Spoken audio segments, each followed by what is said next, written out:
ใบนี้ผมตีอยู่ที่150,000ปล่อยให้79ใครเอา CF ได้ค่ะใครเอา CF ได้ค่ะไม่เอา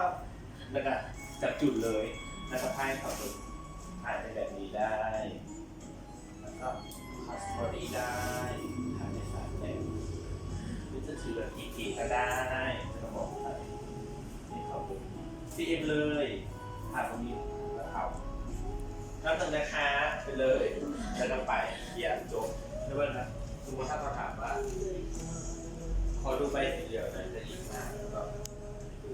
ว่าแล้วเราถ่ายเขาดูพอดูเสร็จแล้วก็แบบคุณนี่เอาไหมถ้าเอาซีฟเลยนะคะให้ราคานี้เลยเราก็ต้องเห็น